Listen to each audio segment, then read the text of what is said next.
Welcome to Pet Sitter Confessional. Today, we're brought to you by Time to Pet and the Peaceful Pet Music, Calm Music for Pets YouTube channel. Today's conversation is all about what it means to be neurodivergent as a business owner and how we can support those who are around us. Now, it is important to note that we are not doctors and that this is not medical advice. This is purely speaking from personal experience from both myself and Ilana. And we strongly support that if you are struggling in this area, for you to get support that you need today. We would love to get your feedback on this topic. You can send that to petsitterconfessional@gmail.com or shoot us a message on social media. Now, let's get started. Today, we are super excited to be talking with Ilana, owner of Park Slope Pups, about being a business owner, but being a neurodivergent business owner, how that impacts her and how she runs her company, and how it helps her better connect with her staff as well, and some of the things that she's doing to better support them. Ilana, I'm super excited to dive into this topic with you and super great to have you on the show today. Could you please tell us a little bit more about who you are and all that you do? My name is Ilana Engel. I own Park Slope Pups in Brooklyn, New York. We've been in business for a little over a decade, and I have staff who are neurodivergent, and I am also neurodivergent. I have ADHD. I was diagnosed in elementary school, and it was pretty obvious early on because I have a twin brother, and we were in a lot of the same classes, and we would have homework or projects, and a project that would take him an hour would take me 3 or 4 hours to do.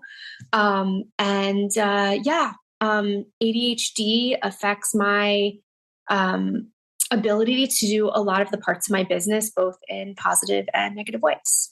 Yeah, and I really want to dive into that, especially when it talks about, this kind of services and stuff that you're offering there, Ilana. But a decade, a long time to be in to be in business. What got you started 10 years ago? So I majored in advertising in art direction in New York. And it was the 2008, 2010 era when there was like a bunch of layoffs. And I was part of that layoff. Okay. And I started working for another company. And I realized that it was something that I could do myself. And so that's just kind of how it started. It just worked for me.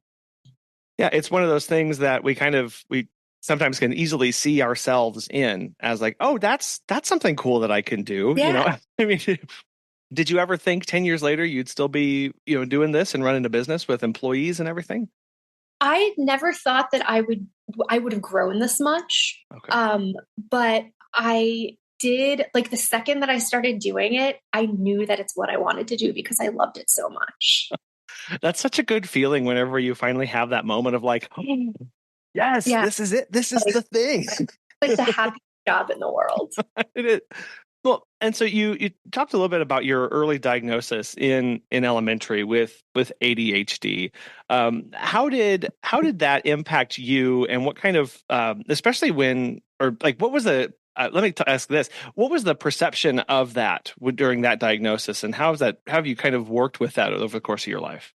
Having ADHD was always really hard younger, and I think a lot of people with neurodivergencies, I think that a lot of them feel similarly. You are like essentially told that there's something wrong with you. At least like my generation, that's how it was, like you're different than everyone else. Yeah. And it like, it's hard because it like, and I guess for example, like I have a really hard time with time management. I have my organizational abilities are like very highly lacking. I have a really hard time starting, completing, or like prioritizing important tasks. I have like impulse control. So I have like a really hard time like making important decisions without like I do it right away before I like sit down and think about it. And then like another thing that I feel like has affected a lot of my relationships is people with ADHD tend to interrupt people in their conversations, which is always like, especially doing a podcast, I'm like, I have to apologize to you beforehand because there is a chance that I might interrupt you at some point because I'll be like, oh my God, I have to say that.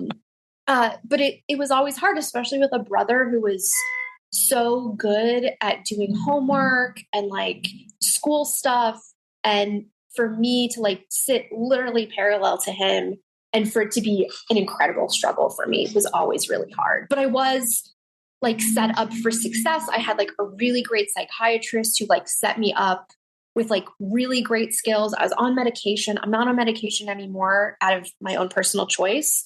Nothing wrong with it. If people choose to do that, that's, you know, their thing. But everything was always a struggle. Yeah. So.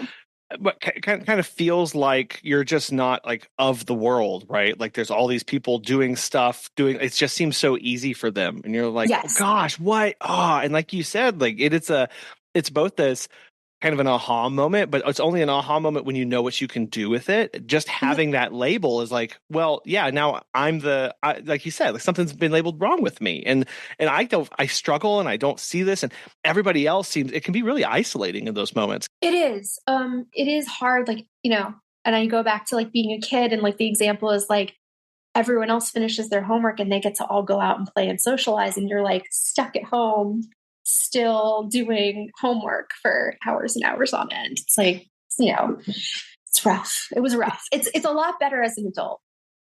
But.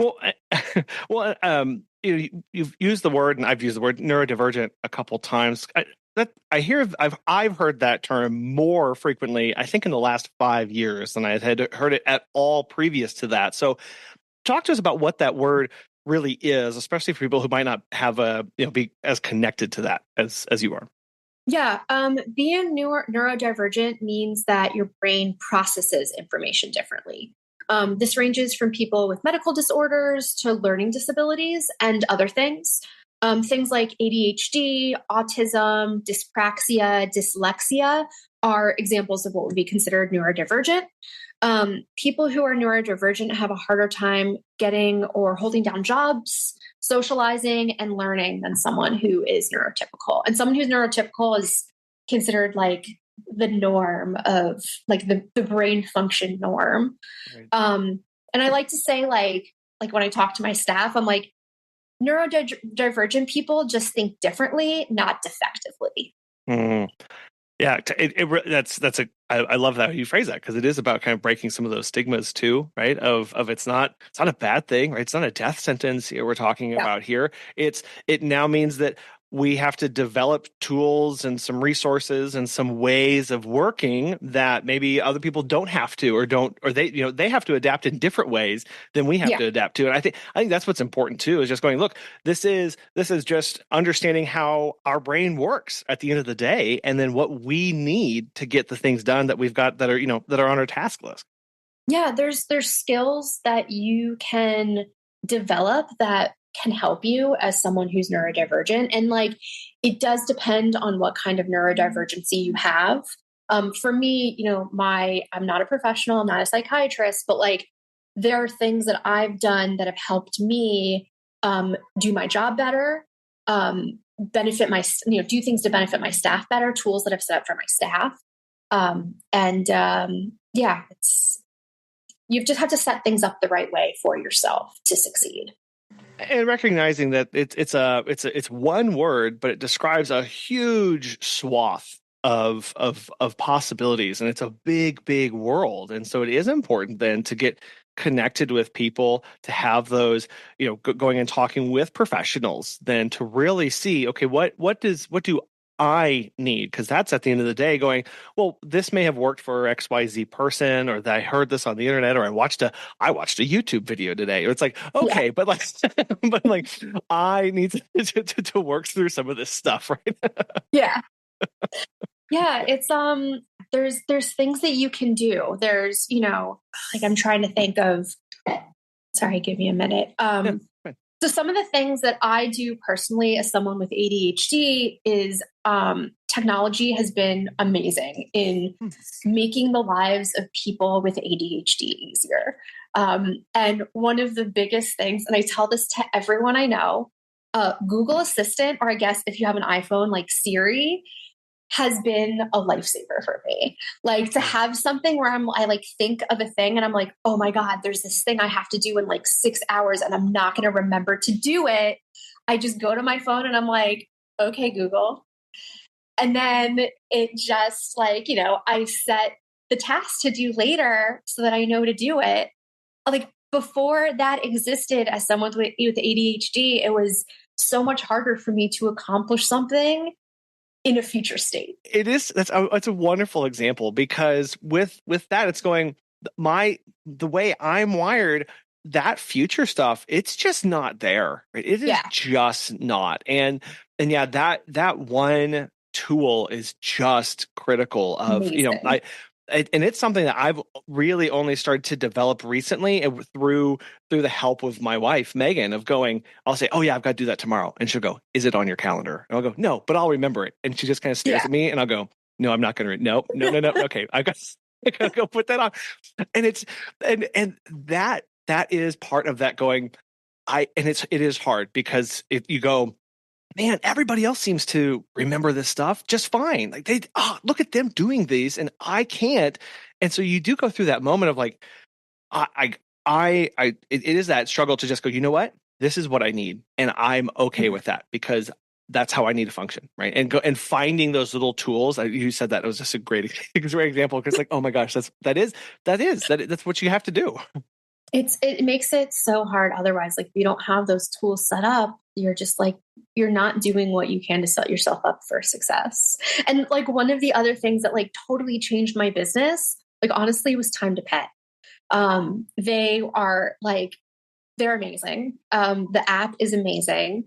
It's fantastic for my staff because they have this schedule that they can just look at on their phone, and it tells them their entire itinerary for the day. And it just made things so much more automated. I wasn't able to do that before. So that was great. And then, they were awesome. And then the other thing that I use that's like more like science-based, like ADHD focused is there are two different methods for helping people complete tasks with ADHD. And one is the Pomodoro method, which is essentially this like, it's like based on like a tomato, like it's in Italian, Pomodoro is a tomato. And it's this little tomato timer, and you like set it for a certain amount of time. And then you give yourself like a smaller break of time. So you like work for an hour, and then you give yourself a 15-minute break. And then you work for an hour and you give yourself a 15-minute break. And that has helped. And then there's also this like thing that I'm like just starting to use called the Eisenhower matrix, which is this like grid of items prioritized by most important and urgent, important, non-urgent, and then like non-important, non-urgent, et cetera, et cetera. And it just helps you figure out what are the most important things. And it's sort of these tools that a lot of medical professionals use to help ADHD people. Like they give them these skills, and they're like, utilize these templates to help yourself get the things done that you need to get done during the day. Because it's about that going, no, I need something concrete before me. Yeah. If everything is just up here floating around in the ethereal realm or whatever it is, it becomes really overwhelming of like, no, yeah. I then nothing gets done. And then I can just sit in and not do anything. But having those methods of going, okay, and it's like, it is finding those things to externalize to yourself of going, here is something that I can apply to my world of, I know there's a bunch of stuff to get done. I mean, I was just in a visit today where it just seemed like everything kept spiraling of like, oh, and there's a mess over there. Oh, and there's poop over there. And I've got to do this and this and this. And it's just all of a sudden, everything was just number one priority. And I kind of froze for a minute where it was like, what? And it would have been very easy to sit down and go, well, I'm just going to be overwhelmed right now and not move forward. List out what you need to do, as opposed to just like bouncing around. Yes, because then nothing gets done. If you're just going, I'm going to get to this, I'm going to flutter over here, I'm going to do this, instead of going, no, here's an order of operations for me. And that's exactly what those two things are able to do for you, especially with because the Pomodoro method, like I'm going to focus intentionally, but I know there's a break coming. And this is where, and I'm going to work on nothing else in this time period. And then when that break, that's my refresh. That's I can go do other things, and I'm going to come back to it. So it is kind of like compartmentalizing those focus periods. Yeah, like the Pomodoro method, like usually what happens with people with ADHD, we have this thing called like hyperfocusing. And what we do is, and it's usually we never, it is what it sounds like. You take something and you just focus on it so extremely that you like cannot pull yourself out of that focus. And what the Pomodoro method does is, you get into this like work realm and you get hyper focused on whatever you're doing. And then you're able to pull out of it and do something that's going to give you a like endorphin boost, which is like this thing like people with ADHD are always looking for that like dopamine boost. The Pomodoro method allows you to take that 15 minutes and do the thing that you want with that for that dopamine boost, and then tells you to go back and do whatever the actual task is that you need to get done.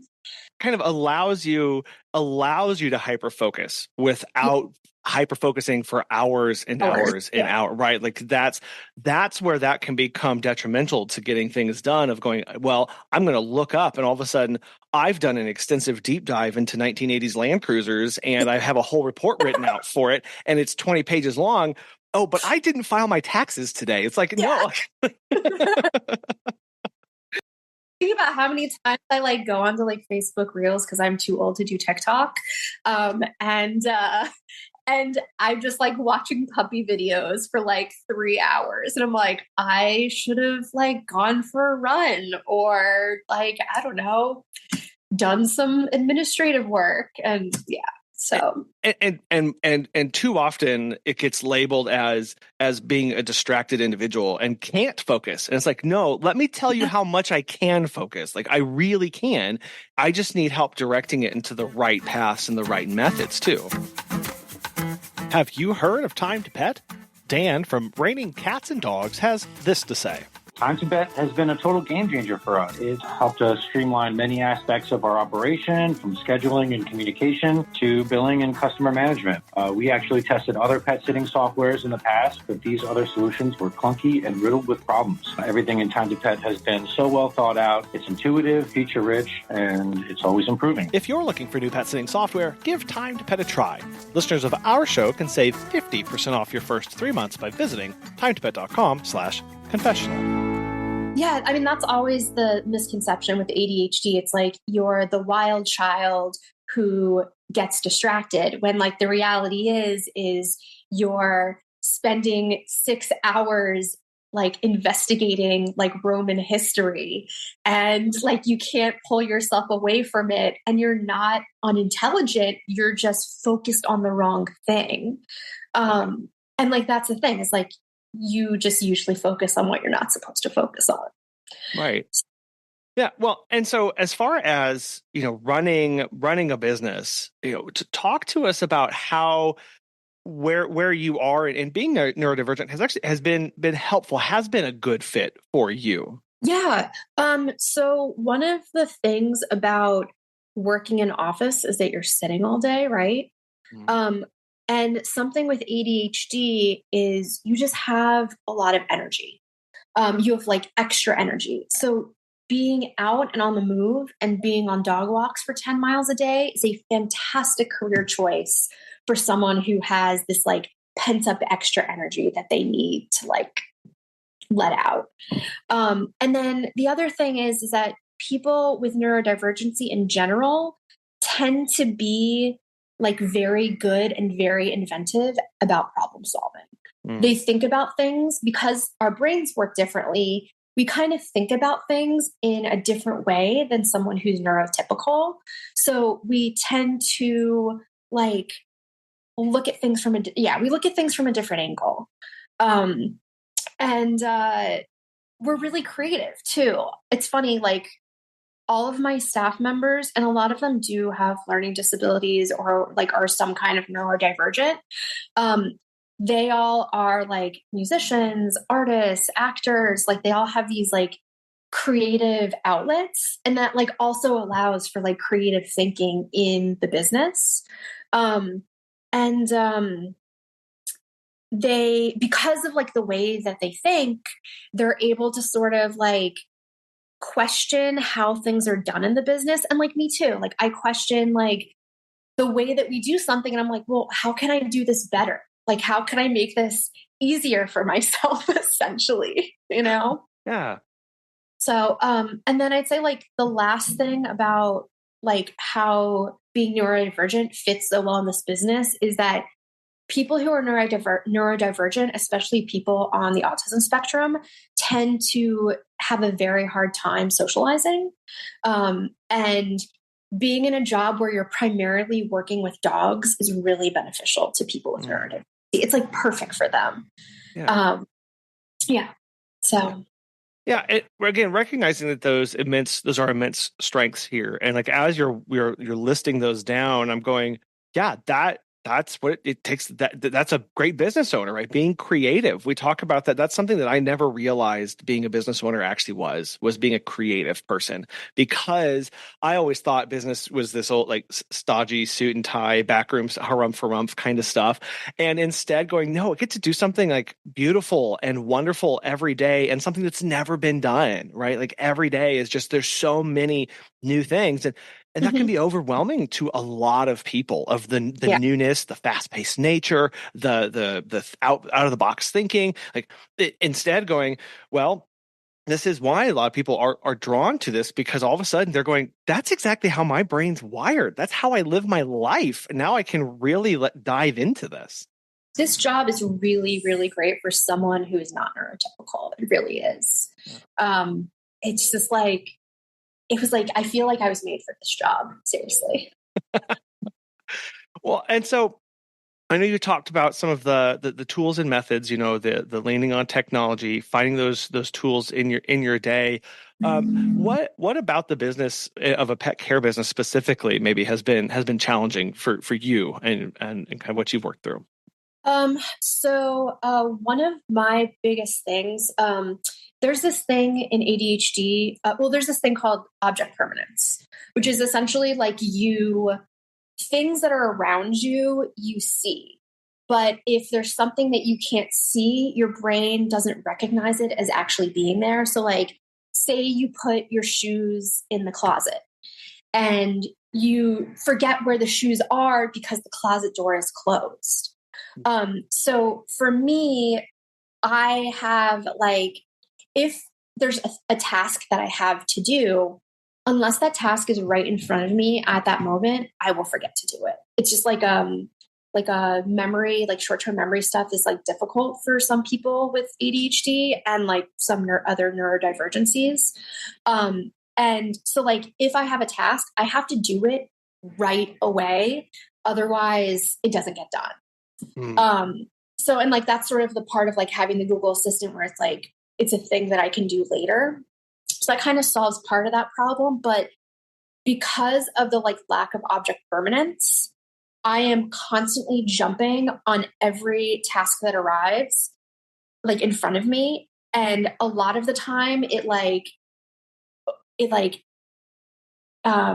intersects with my like personal life and like my non-work stuff. So like, we're going out to dinner one night, but like a client texts me about something.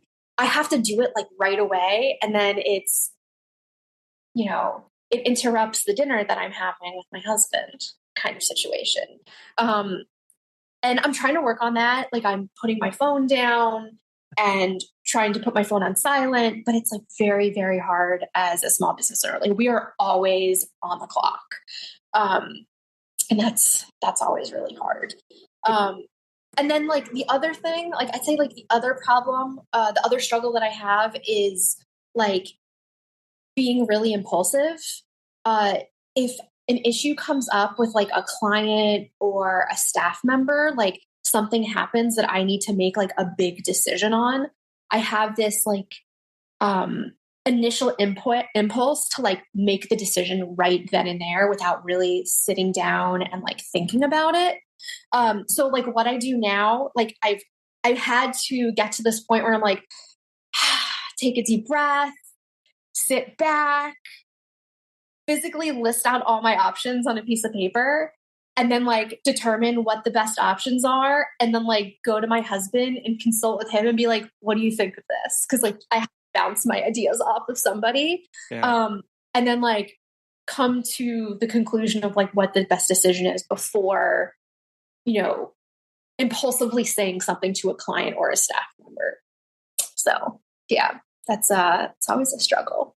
With those tasks, it is really easy to get sucked into those, doing them immediately, because if we okay, if I don't do this, it's gonna disappear. But I kind of have that impulse to just do right now. And especially if I know I will know exactly what I need to do at a client's house only when I'm in the client's house, because I know that's because it's that context of like, it's really hard for me to know my tasks for Baxter when I'm not standing in Baxter's living room. So it's hard to articulate that. And so kind of developing, and I had this from David Allen's Getting Things Done. He talks about contexts of where do you need to be to do certain tasks. And so I've got all these tasks. I need to break them out by relevance, importance, using the Eisenhower matrix, but I can also put them in context for here's what I can do at my desk. Here's what I can do on my phone. Here's what I can do. That kind of modality of where I am kind of dictates what I do, has been one way of kind of helping with a little bit of that, because then I know, okay, I can go right to that list. I'm at my desk. I can do these 5 things. If I'm not at my desk, those things disappear from my life, and I'm not going to know that they exist until I sit back down at my desk. Yeah, no. And like we kind of like when we do visits or dog sitting, dog walks, whatever, we ask clients, especially with my staff members, we ask them to leave like very detailed instructions, as detailed as they can get, because the staff members, especially those on the autism spectrum, are really great at following directions if they have them. Yeah. And so it's like having them printed, having them on the Time to Pet app is like, it's very important. So in the context of that situation, they have the information that they need to ensure that they do the job the best way that they can. And on the impulsivity too, of wanting to solve issues too quickly, right? Of going, it can manifest in going, well, I'm going to write, I don't know if you had this too, Ilana, of going, I'm going to write one thing, I'm going to send it. I'm not going to give it a second glance, right? I'm not going to review it. Why would I do that? It's done, and now it needs to leave me. And that's instead like that is something again of going, forcing myself to read it a couple times, read it 3-4 times in other different contexts, instead of just writing it once and shipping it off. Right? Like that has really bit me so many times over the last several years. And I feel like I like hate to say this, but ChatGPT has like made writing those emails and messages so much easier. And like you can just I have a tendency of being like I talk to my staff about this all the time. I have a tendency of being very direct on my messages and emails, and sometimes it doesn't always sound nice. So I always put my stuff into ChatGPT and I say, please make this sound more professional and nicer. And then it helps. And like, it's like another tool that you can utilize, especially for someone with autism whose social skills might be slightly lacking. You have that ability to make things easier for you to interact with neurotypical people. A lot of pet owners don't know how to react when their beloved pet is facing a bout of anxiety, noise sensitivity, or depression. However, various studies have shown that animals react very positively when calming music is played for them. As a trusted pet sitter, have your clients check out the Peaceful Pet Music, Calm Music for Pets on YouTube, where they can give their pet the best chance at relaxing while they're away. From peaceful melodies to soothing nature sounds, this YouTube channel is the go-to spot when your client's pet is anxious and you don't know where to turn. Complete with beautiful and vibrant animations, their videos will become your home for the tools needed to keep the client's pet in a state of peacefulness. Be sure to subscribe to Peaceful Pet Music, Calm Music for Pets on YouTube, and hit the bell so you never miss a moment of calm.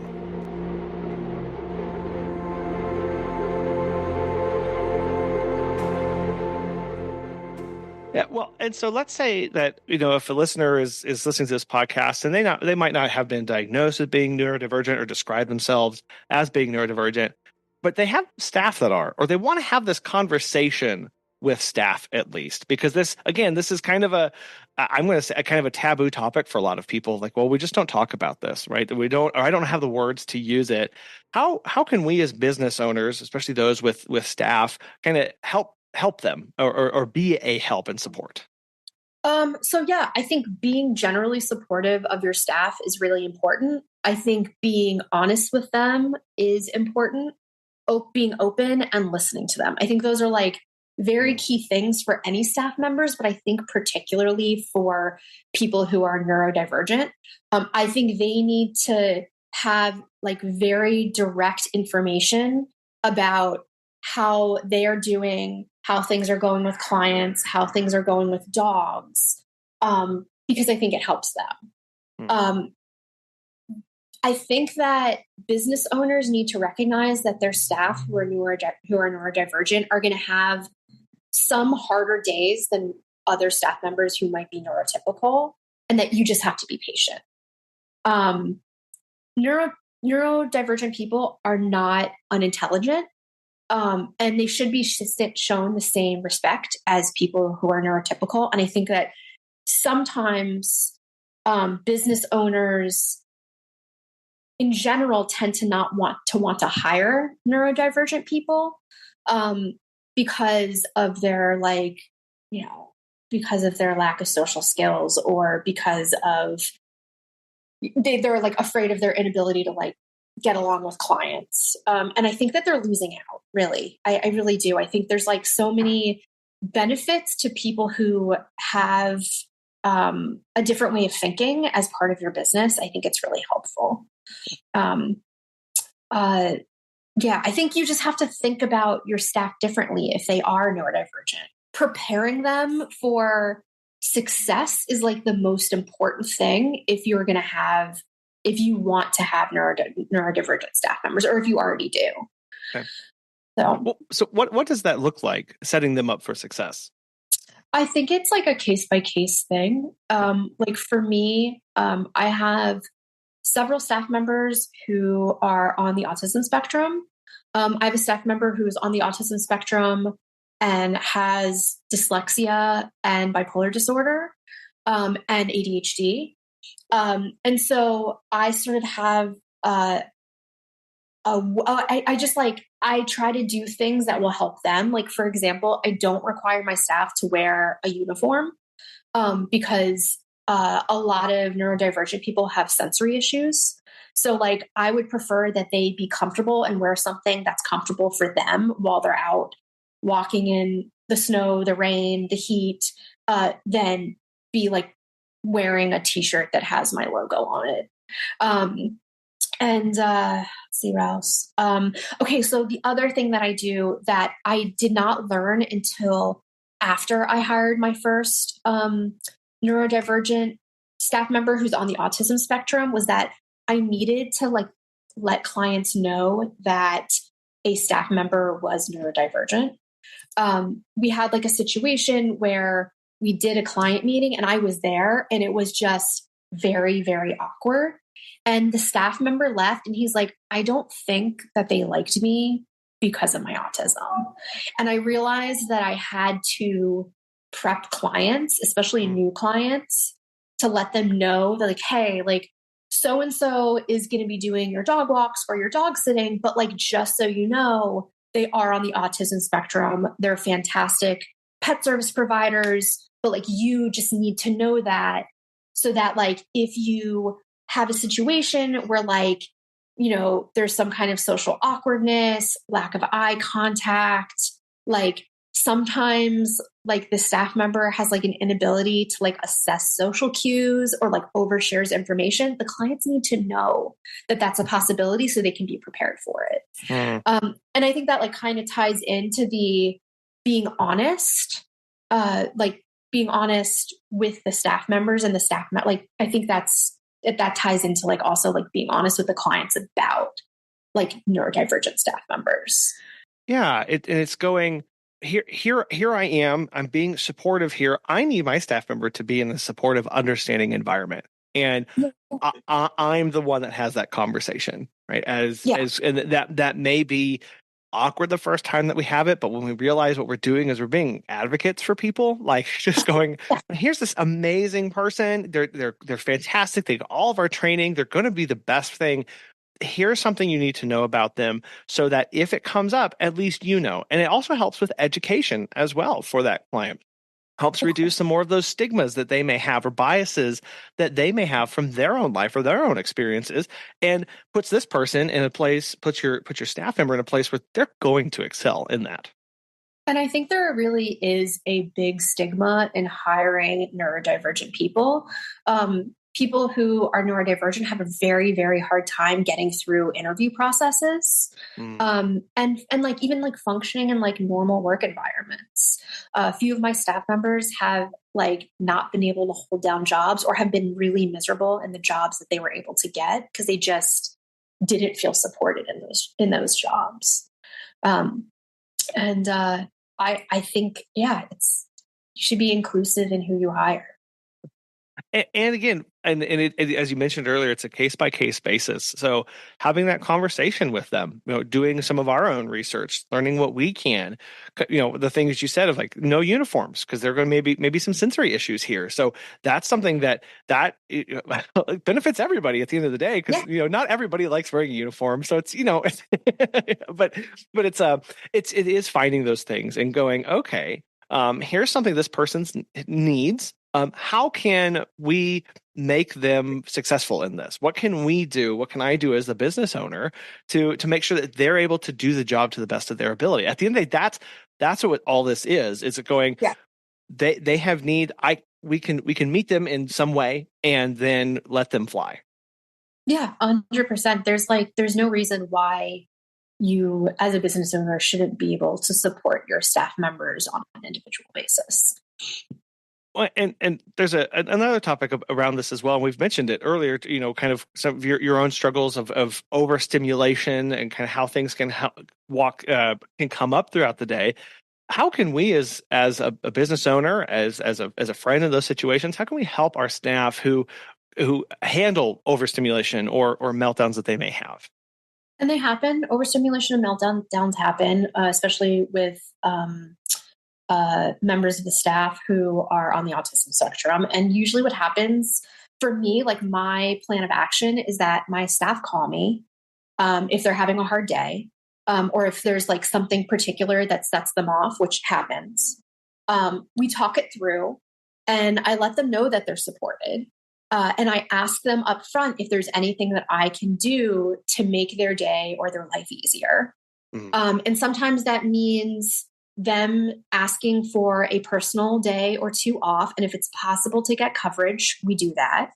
And then sometimes, like more casually, it just means that they need to take a break in between their dog walks or out throughout their day, grab a coffee, sit in the park, relax for a little bit, just have some like quiet relaxation time so they can like cool off. And usually that helps.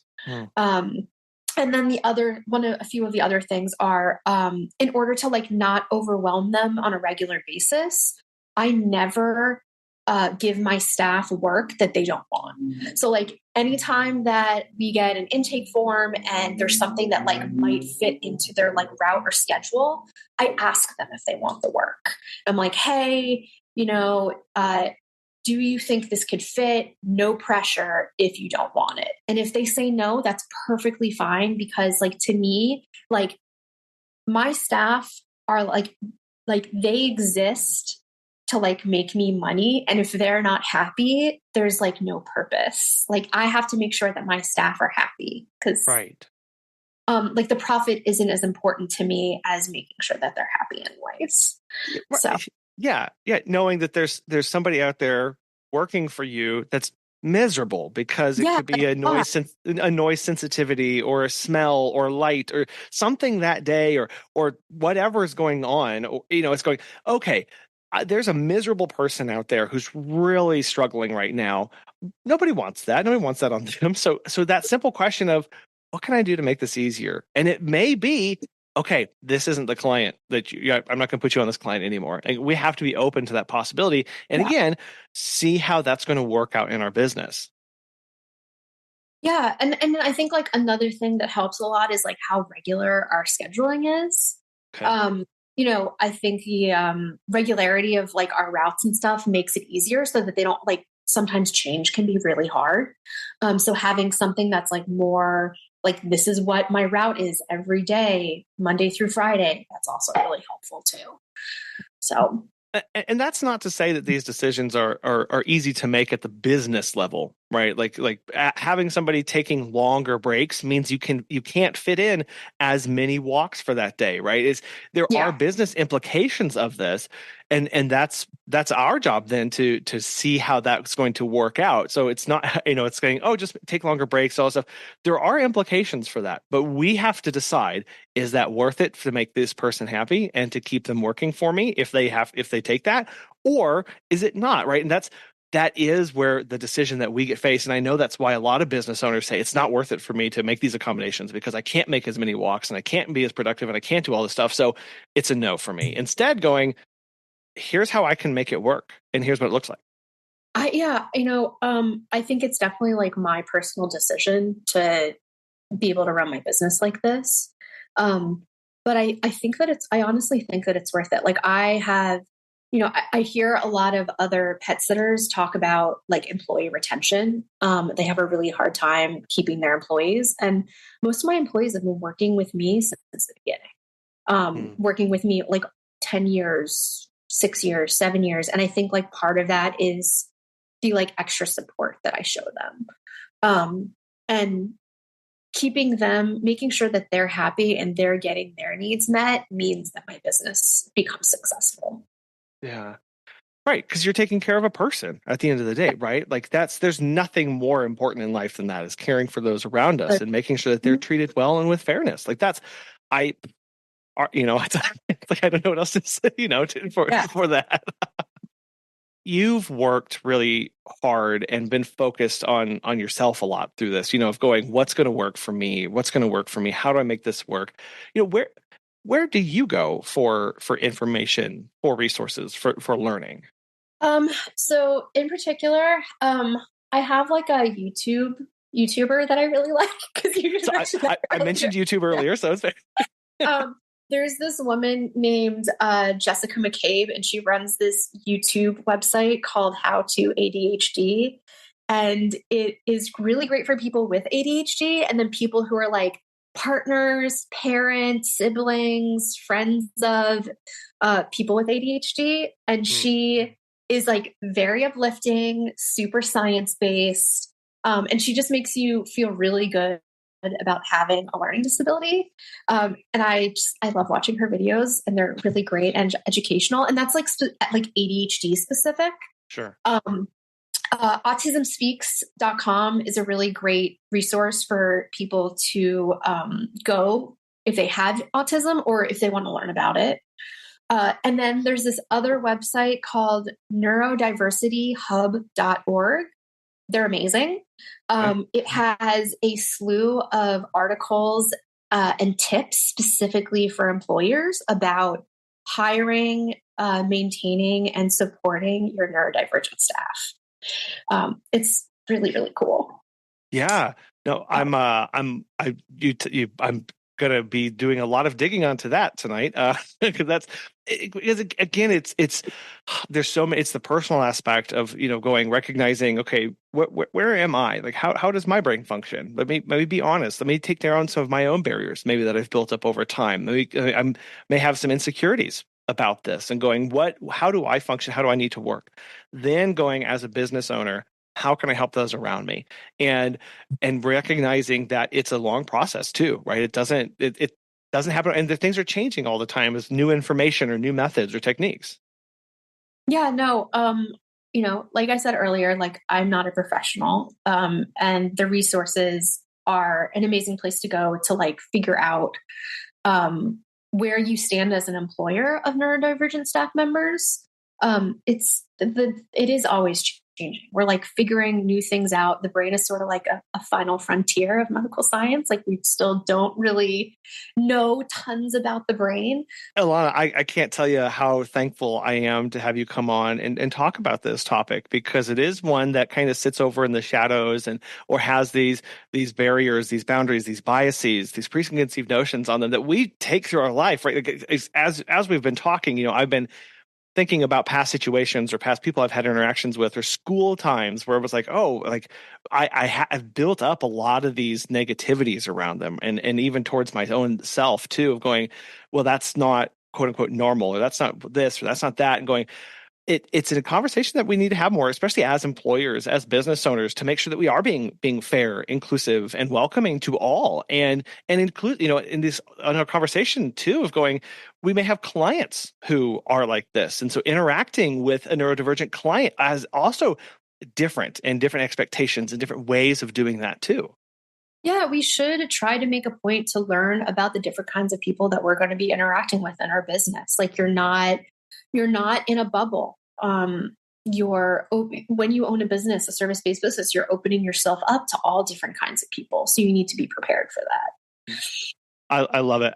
Thank you so much, Ilana. I really want to. Me. I'm going to have, so how can people get in touch with you and follow along with you, or pick your brain on things if they have specific questions? They can get in contact through our website. My phone number and email address are listed on there. It's www.parkslopepups.com, or via our Instagram, which is Park Slope Pups. Cool. Well, I'll have links to those and the resources that you've mentioned throughout in the show notes and on the website, so people can get connected and start learning and diving into this really important topic. And I just can't thank you enough for coming on the show today. So thank you, Ilana. Have a great day. Neurodivergent people just think differently, not defectively.